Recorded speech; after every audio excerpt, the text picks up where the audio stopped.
Hello, good morning बच्चों। How are you? कैसे हो? तो मैं उम्मीद करता हूँ कि आप सभी ठीक होंगे और पढ़ने की कंडीशन में होंगे। मैं आपका लवली और हैंडसम फिजिक्स टीचर पुष्पेंद्र धाकड़ अपने प्यारे से यूट्यूब चैनल धाकड़ फिजिक्स पर आपका तहे दिल से एकदम हार्दिक अभिनंदन करता हूँ।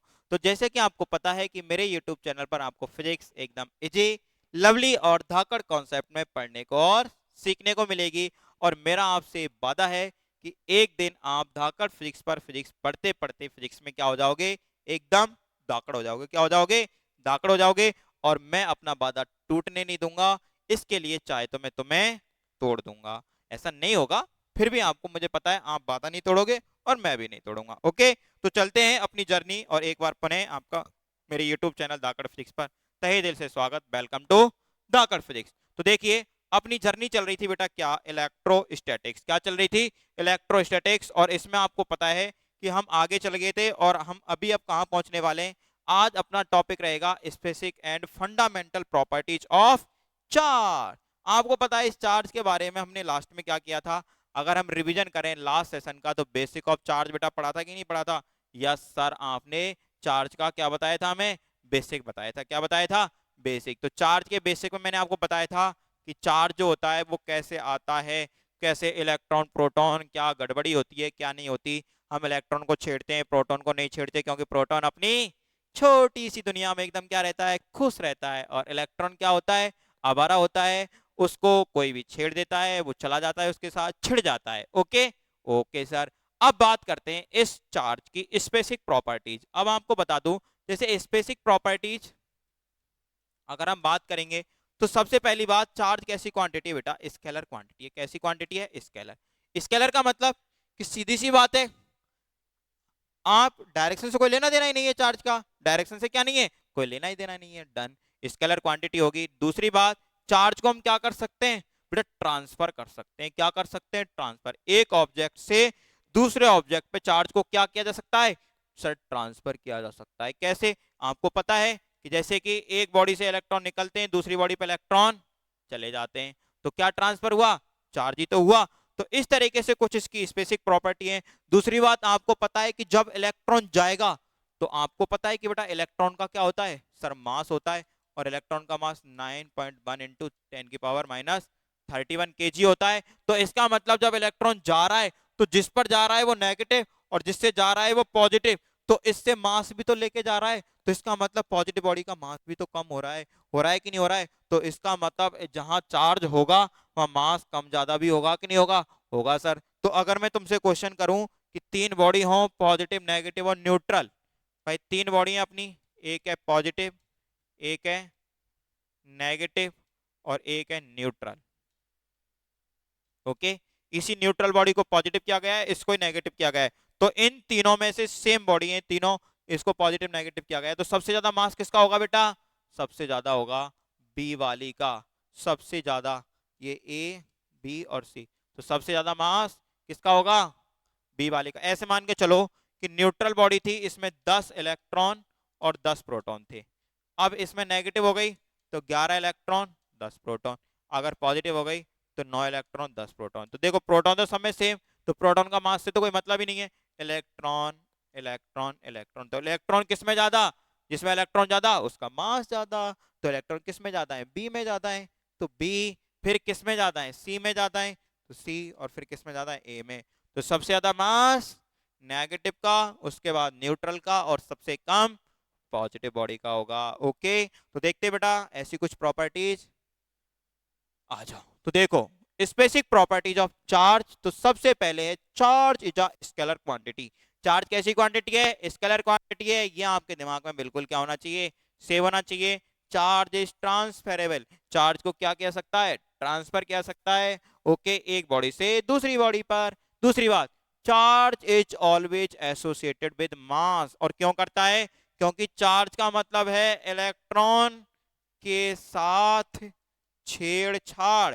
और इलेक्ट्रॉन के साथ छेड़छाड़ मतलब इलेक्ट्रॉन का मास 9.1 इंटू 10⁻³ kg। अगर इसके साथ छेड़छाड़ तो इतने मास के साथ भी छेड़छाड़। तो इसका मतलब चार्ज किससे लिंक करता है? मास से लिंक करता है। अब ये कह रहा है charge can not exist without mass, दो मास विदाउट चार्ज। अब एक चीज बताओ, अगर कोई बॉडी है, अगर चार्ज है तो उस पे मास उसका कम ज्यादा होगा, लेकिन अगर कोई बॉडी है और ये अनचार्ज है, क्या है बेटा, अनचार्ज, तो क्या इस पे जरूरी है कि अनचार्ज है तो अब इसका मास नहीं होगा? मास तो होगा ही बेटा, मास तो होगा ही होगा। तो यही कह रहा है कि जो मास है वो चार्ज के बिना रह सकता है, जबकि चार्ज मास के बिना नहीं रह सकता। आवेश का अस्तित्व द्रव्यमान के बिना नहीं हो सकता, यद्यपि द्रव्यमान का अस्तित्व आवेश के बिना हो सकता है।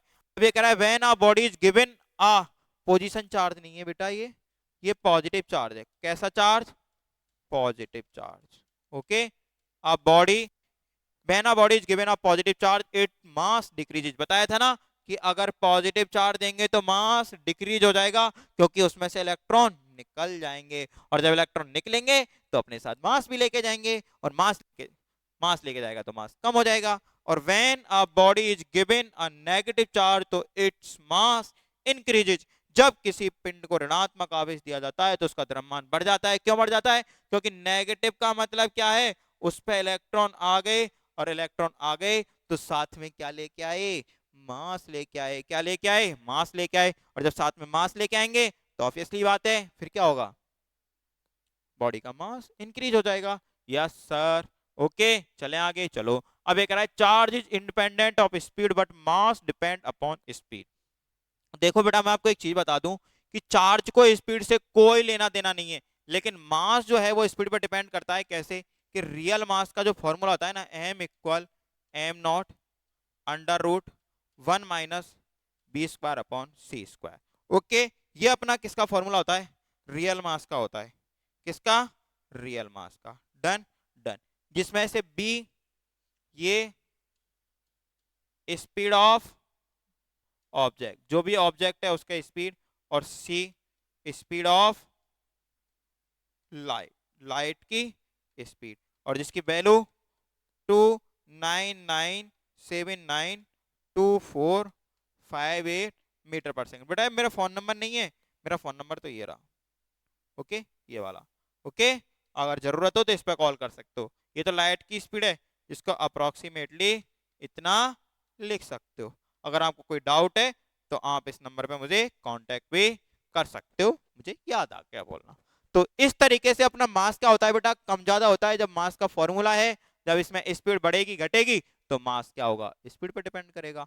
लेकिन चार्ज का ऐसा कोई लेना देना नहीं है, कितना भी दौड़े कुछ भी हो, चार्ज स्पीड से क्या होता है?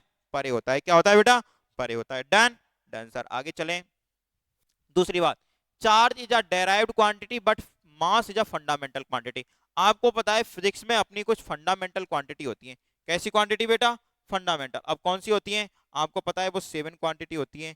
कितनी क्वांटिटी होती है? 7। सर 7 कौन कौन सी? तो मैं लिख देता हूं, फंडामेंटल क्वांटिटी मतलब मूलभूत राशियां। तो नंबर 1 मूलभूत, देखो बेटा, नंबर 1 है length, number 2 mass, number 3 time, number 4 temperature, temperature, number 5 electric current, number 6 amount of substance, और नंबर 7 लुमिनियस इंटेंसिटी। ओके, तो अब देखो इनमें बेटा अपनी मास है कि नहीं है? हाँ सर, मास तो है। आ रहा है ना? Yes sir. तो इसका मतलब मास कैसी क्वांटिटी हो गई? सर मास अपनी कैसी क्वांटिटी हो गई? Fundamental quantity. कैसी हो गई? फंडामेंटल। डन। तो इसलिए कह रहा है कि मास कैसी क्वांटिटी है? फंडामेंटल। जबकि तुम देख रहे हो क्या, कि तुम देखो इसमें कहीं चार्ज आ रहा है क्या? चार्ज नहीं आ रहा। तो चार्ज कैसी क्वांटिटी हो गई? चार्ज हो गई सर डेराइव्ड क्वांटिटी। कैसी quantity? Derived quantity. Done. Done sir. तो याद रखना है कि चार्ज डेराइव क्वांटिटी का मतलब होता है जो फंडामेंटल से मिलके बनी होती हैं, जो फंडामेंटल से मिलकर बनी होती हैं, जो और चार्ज मिलके बनी होती है, Q equal I T, current से और टाइम से। किससे बेटा? करंट और टाइम से क्या मिलके बनी होती है अपनी?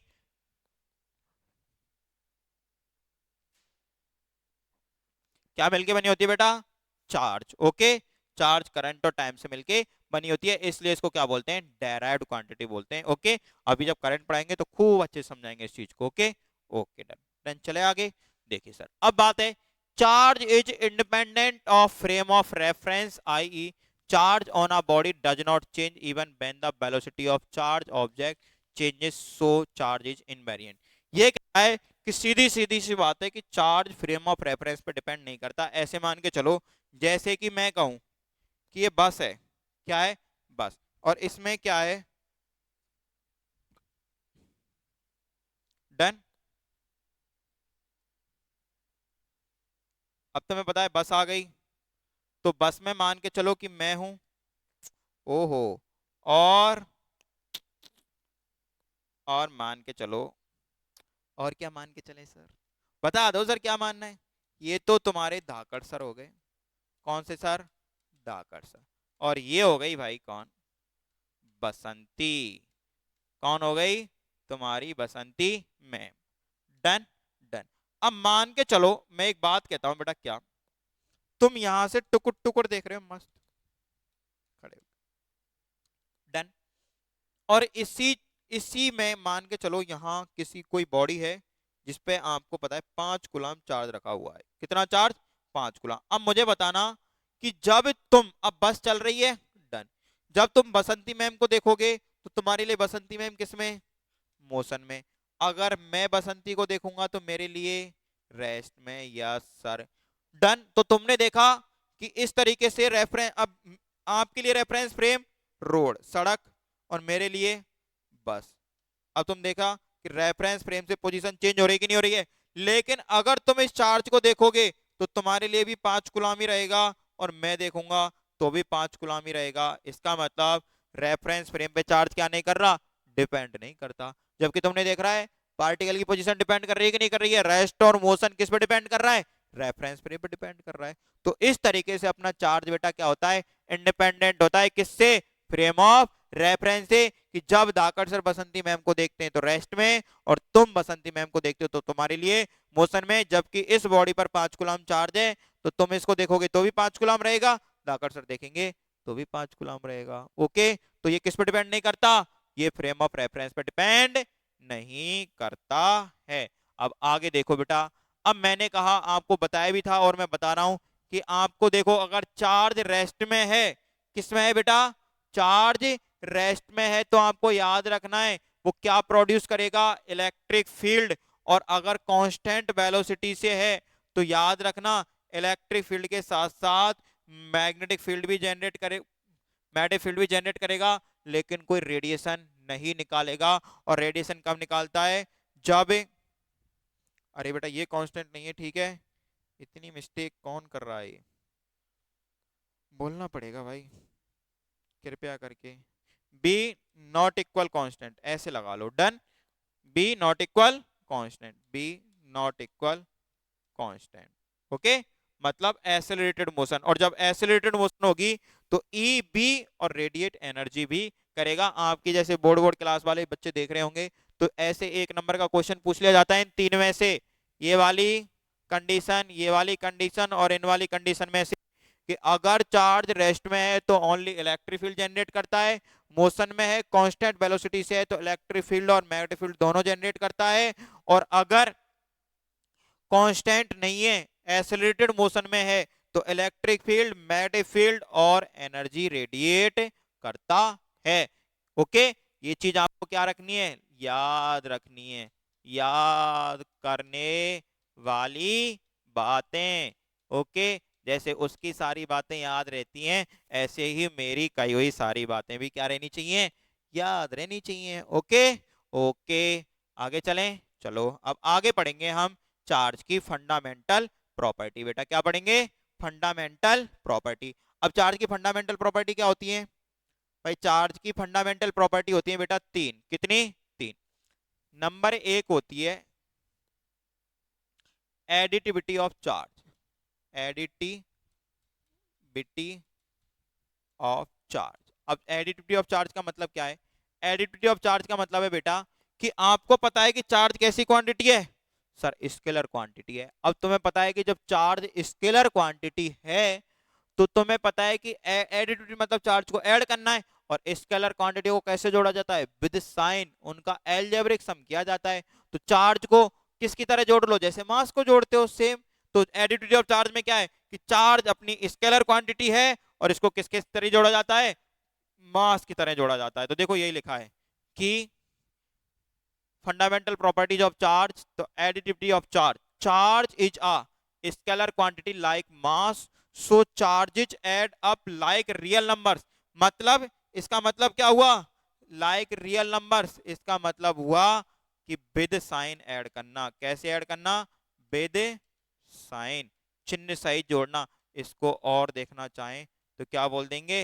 एलजेब्रिक सम, मतलब कि बीजगणितीय योग। तो charge has magnitude but no direction similar to mass. तो देखो मैंने ऐसे बताया है कि एक सिस्टम है, उसमें n चार्ज है, Q1 Q2 Q3 dot dot Qn। Okay, तो देन द टोटल चार्ज क्या हो जाएगा? सबको ऐड कर दो, Q1 plus Q2 plus Q3, ये स्मॉल कर लेना इसको। Okay, Qn। Done?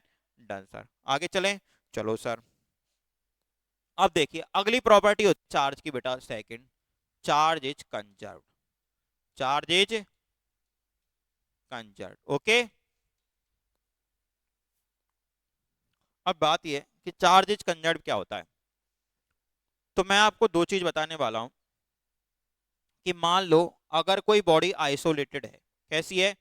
Isolated. Isolated का मतलब कि बिल्कुल अकेली। अकेली कैसे? जैसे मेरी तरह। मैं कैसे हूं? आइसोलेटेड। तो जब कोई बॉडी आइसोलेटेड है मतलब किसी से लिंक नहीं है, तो उसका चार्ज जितना है वो हमेशा रहेगा। कैसे? ऐसे देखो, ये बॉडी है, इसमें तीन पॉइंट हैं। कितने पॉइंट है? तीन। A B C. A point, B point और सी पॉइंट। ए पर मान लो चार्ज 2 कूलाम, बी पर मान लो -3 कूलाम और सी पर मान लो 6 कूलाम। डन? तो इस बॉडी पर टोटल चार्ज कितना हुआ? 2 कूलाम -3 कूलाम 6 कूलाम, 6 2 8, तो 5 कूलाम। हुआ कि नहीं हुआ? Yes sir. अब इस बॉडी पर हमेशा हमेशा इतना ही चार्ज रहेगा। इतना ही चार्ज रहेगा। कब तक? जब तक ये अकेली है। क्या है? अकेली। अब ये कैसी बॉडी है? आइसोलेटेड। आइसोलेटेड मतलब किसी दूसरी बॉडी से क्या नहीं है? लिंक नहीं है। क्या नहीं है? लिंक। अब ये किसी दूसरी बॉडी से टच हो जाती तो चार्ज क्या हो जाता? ट्रांसफर हो जाता। बेटा क्या हो जाता? ट्रांसफर। लेकिन तुम देख रहे हो, अब मान के चलो कि अगर मैं कुछ कर दूं, इनको मिक्स कर दूं, हिला डुला दूं, ऐसे कर दूं, तो और हिला डुलाने पर मान लो कुछ करने पर, तो कुछ करने पर क्या हुआ कि ऐसा हो सकता है ज्यादा से ज्यादा, जैसे बॉडी है और ये तीन पॉइंट है ए बी और सी, तो ए पर चार्ज हो गया मान लो -2 कुलाम, बी पर हो गया 4 कुलाम और सी पर आपको फाइंड आउट करना है। तो आपको पता है कि -2 प्लस 4 कुलाम इक्वल, ऐसे मान लो यहाँ एक्स, क्या मान लो? एक्स। अरे बोलो ना। Yes yes yes yes sir. देखो माइनस, ए रे क्या हो रहा है रे? तो -2 कुलाम प्लस 4 कुलाम प्लस एक्स किसके इक्वल होगा? हमेशा 5 कुलाम रहेगा ही रहेगा। तो ये होगा 5 कुलाम। डन? तो देखो कितने बच रहे हैं? 3 कुलाम। अरे बोलो ना यार। हाँ सर। नहीं, 2 कुलाम। 2 कुलाम इक्वल एक्स इक्वल 5 कुलाम। तो फाइनल आंसर आ गया 3 कुलाम। तो यहाँ कितना चार्ज होगा? 3 कुलाम। ओके। ओके, तो अब अगर मान के चलो इससे कोई दूसरी बॉडी कनेक्ट हो गई, तो फिर क्या हो जाएगा? चार्ज का ट्रांसफर। क्या हो जाएगा? ट्रांसफर। फिर इस पर 5 कुलाम नहीं रहेगा। तो चार्ज कंजर्व रहता है किसके लिए? आइसोलेटेड बॉडी के लिए। किसके लिए? आइसोलेटेड बॉडी के लिए चार्ज हमेशा क्या होता है?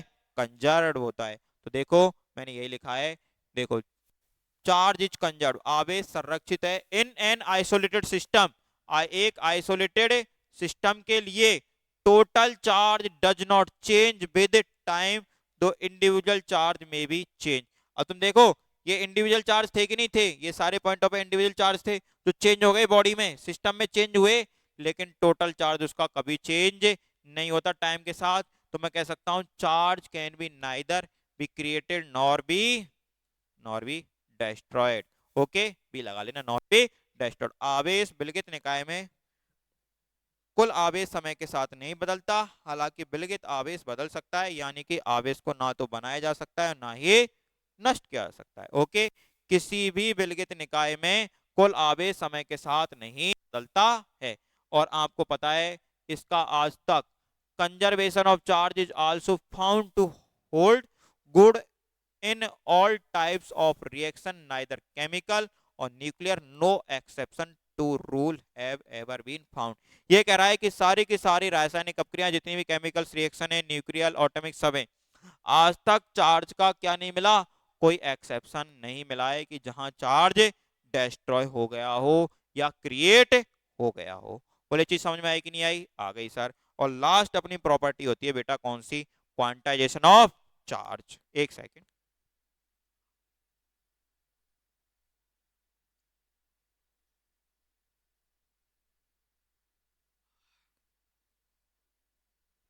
देखिए क्वांटाइजेशन ऑफ चार्ज क्या होगा, अगली property. Okay,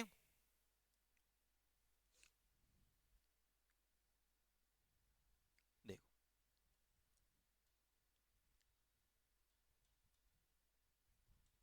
quantization of charge, अब देखो कि ये है क्वांटाइजेशन। क्वांटाइजेशन का मतलब होता है बेटा अवेलेबल इन फिक्स्ड नंबर।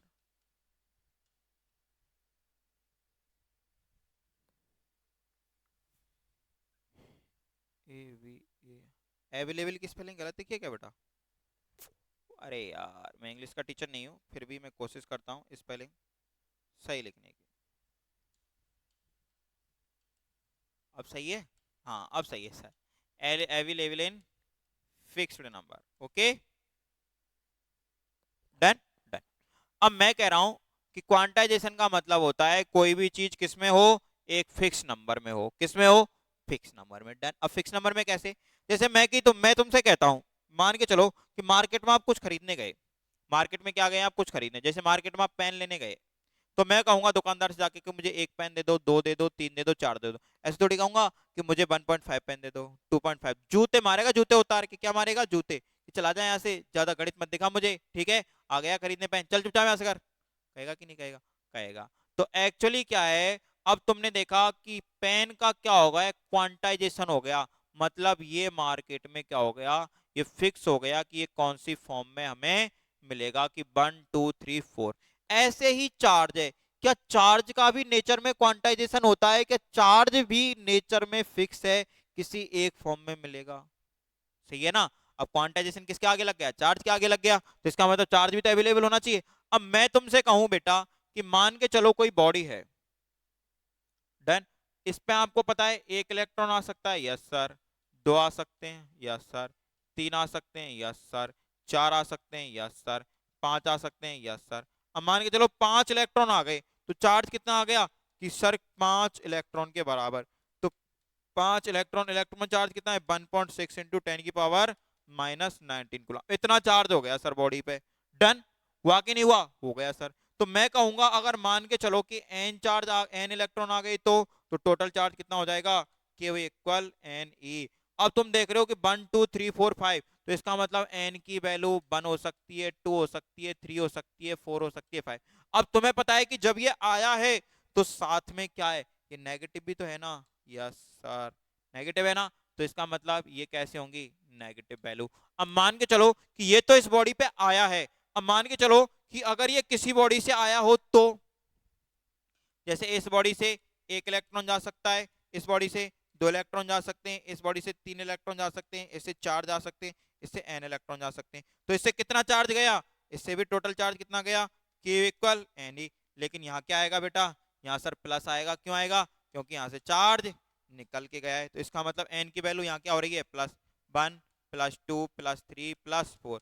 तो इसका मतलब Q इक्वल एन ई, हम अगर लिखेंगे किसी बॉडी पर टोटल चार्ज कितना हो सकता है, Q इक्वल एन ई, तो n की वैल्यू क्या होगी, +-1 +-2 +-3 डॉट डॉट डॉट, मतलब 1.2 1.3 1.4 नहीं हो सकती। क्यों, क्योंकि किसी बॉडी पे एक इलेक्ट्रॉन आएगा तो उसके बाद 2 आएंगे, उसके बाद 3 आएंगे, उसके बाद 4 आएंगे। तो इसका मतलब अगर हमें देखना है कि कोई चार्ज नेचर में है या नहीं है, तो उसके लिए n का मान क्या होना चाहिए, इंटीजर होना चाहिए। n क्या होना चाहिए, इसमें कंपलसरी है, कंपलसरी क्या है, कंपलसरी n इंटीजर होना चाहिए।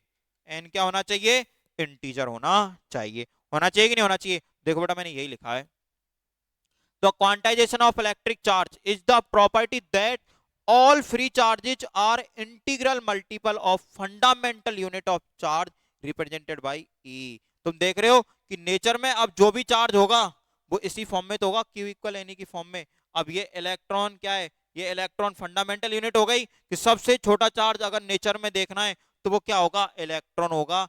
तो अब चार्ज की फंडामेंटल यूनिट हो गई इलेक्ट्रॉन, तो इलेक्ट्रॉन के कंप्लीट इंटीग्रल मल्टीपल के रूप में है कि नहीं है, तो कह रहा है ना कि इंटीग्रल मल्टीपल के रूप में, किसके, फंडामेंटल यूनिट ऑफ चार्ज के में, जिसको किससे रिप्रेजेंट किया जाता है, ई से।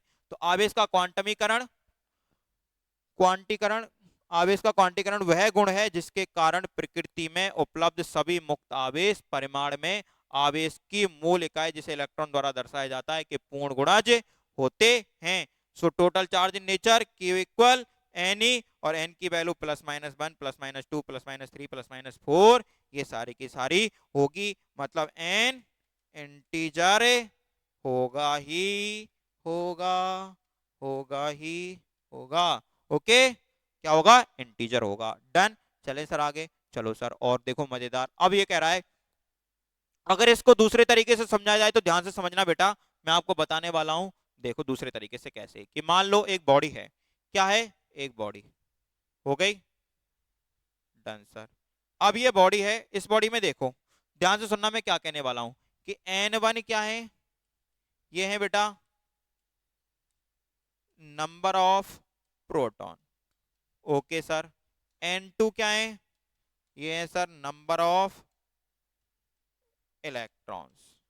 डन, अब तुम्हें पता है न्यूट्रॉन से तो मतलब ही नहीं है, तो मैं कहूंगा कि किसी भी बॉडी पर टोटल चार्ज निकालना है तो Q equal n1 into charge on proton plus n2 into charge on electron, ऐसे लिखेंगे कि नहीं लिखेंगे, यस सर। तो अब एक चीज बताओ मुझे मेरे मुन्नो मुन्नियो, कि number of, sorry number of नहीं, की मैं कह रहा हूं कि चार्ज ऑन इलेक्ट्रॉन, इलेक्ट्रॉन पे चार्ज कितना होगा, -1 -1.6 इंटू 10⁻⁹ कूलम, और चार्ज ऑन प्रोटॉन, और प्रोटॉन पे चार्ज कितना होगा, बताओ मेरे मुन्नो, प्रोटॉन पे चार्ज होगा सर 1.6 इंटू 10⁻⁹ कूलम। बेटा वीडियो मजे के लिए नहीं देखना है, ओके, कॉन्सेप्ट के लिए देखना है। जब मैं न्यूमेरिकल कराऊंगा ना तो हवा और धुआं कुछ नहीं लगेगी, ठीक है, तोते उड़ जाएंगे तोते, तो तोते नहीं उड़ाने, ठीक है।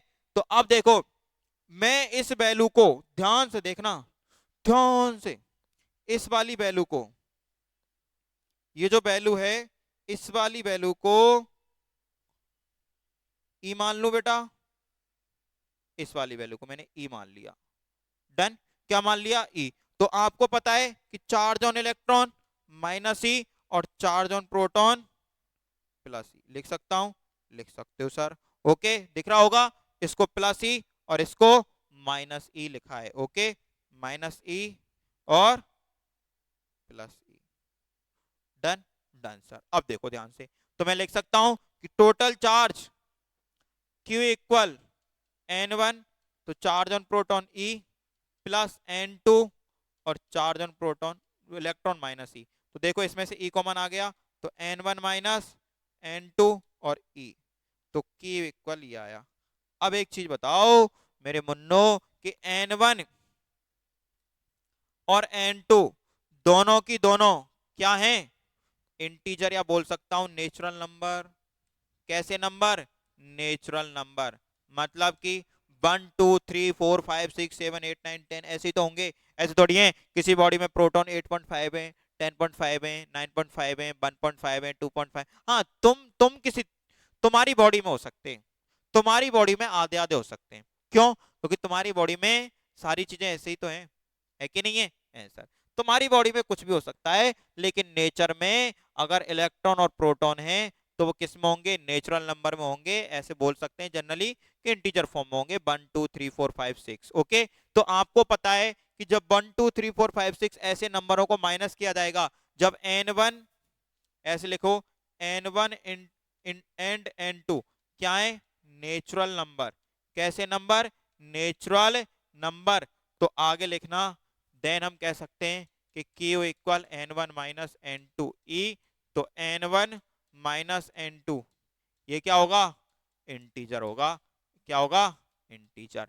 तो मैं लिख सकता हूं Q इक्वल N E, और N की वैल्यू इंटीजर, मतलब +-1 +-2 +-3 +-4 कुछ भी हो सकती है। Done, done sir. बोलो आ गया समझ में क्वांटाइजेशन ऑफ चार्ज? तो क्वांटाइजेशन ऑफ चार्ज को हम दो तरीके से समझेंगे, एक तो इस तरीके से, ओके, और एक अपना इस तरीके से कि इलेक्ट्रॉन का चार्ज का ट्रांसफर करवा रहे हैं, निकाल रहे हैं तो भी +n ही आ रहा है, और दे रहे हैं तो -n ही आ रहा है। क्या आ रहा है, किधर किधर किधर किधर किधर, इसको -n ही कर लेना। Okay, okay sir, done.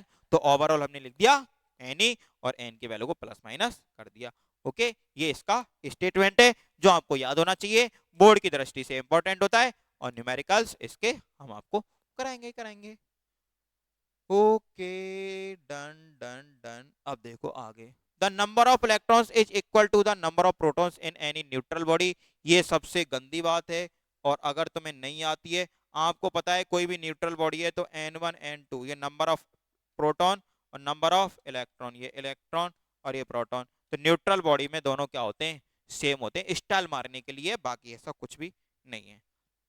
Next, हाँ ये देखिए, एक्चुअली में तो जो चार्ज है उसका क्वांटा किसे माना गया है बेटा, चार्ज का क्वांटा इलेक्ट्रॉन को माना गया है। उसकी फंडामेंटल यूनिट चार्ज की क्या मानी गई, इलेक्ट्रॉन मानी गई है, उससे छोटा चार्ज नहीं होता। लेकिन फिर भी कुछ है नेचर में, recently particle of charge +-1 +-2 have been discovered हो चुके हैं। और दीज पार्टिकल्स, याद रखना है, these particles are called quarks. क्या कहलाते हैं, क्वार्क्स कहलाते हैं। But it is does not consider as the quantum of charge because it is not stable. जो अपना इलेक्ट्रॉन है, इस पर जो चार्ज है -1.6 इंटू 10⁻⁻19 कूलाम, इसी को क्या माना गया है, चार्ज का क्वांटा माना गया है। क्यों माना गया है, क्योंकि ये कैसा चार्ज है, ये स्टेबल है, और ये स्टेबल नहीं है। ओके, तो ये कह रहा है हाल ही में ये चार्जों की, आवेश वाले कण की खोज की गई है। इन कणों को क्वार्क्स कहा जाता है, लेकिन इन्हें आवेश का क्वांटा नहीं माना जाता, क्योंकि ये स्थिर नहीं होते हैं, स्थिर नहीं है। ओके, डन सर, याद रहेगी ये चीज, रहेगी सर। और नेक्स्ट आपका खत्म। ओके, तो आपने देखा आज के वीडियो लेक्चर में हमने चार्ज की क्या ली, स्पेसिफिक प्रॉपर्टी और फंडामेंटल प्रॉपर्टी। नेक्स्ट वीडियो में चार्ज के लेंगे बेटा मेथड ऑफ चार्जिंग, और उसके बाद आएंगे इसके इनके सबके न्यूमेरिकल्स। तो देखिए अभी स्टार्टिंग है, तो चीजें हो सकता है बहुत हलवा लग रही हो, एकदम बहुत इजी लग रही हो, लेकिन चीजें धीरे धीरे धीरे धीरे इजी, फिर लवली, फिर एकदम धाकड़ होती चली जाएंगी। ओके, बिल्कुल धाकड़। तो देखिए, तो मैं कहता हूं आपसे एक ही बात कहूंगा जाते जाते, कि मेरे इस यूट्यूब चैनल पर बने रहें, कंटिन्यू बने रहें, कंटिन्यू आपको वीडियो देखने को मिलेंगी, और आपको फिजिक्स एकदम शानदार तरीके से सीखने को मिलेगी। तो मैं यही कहूंगा लास्ट में जाते जाते, कि अगर फिजिक्स के कॉन्सेप्ट को स्ट्रॉन्ग करना है तो मेरे इस चैनल से आपको बहुत ज्यादा मदद मिलने वाली है। तो ठीक है, thank you for watching my video lecture.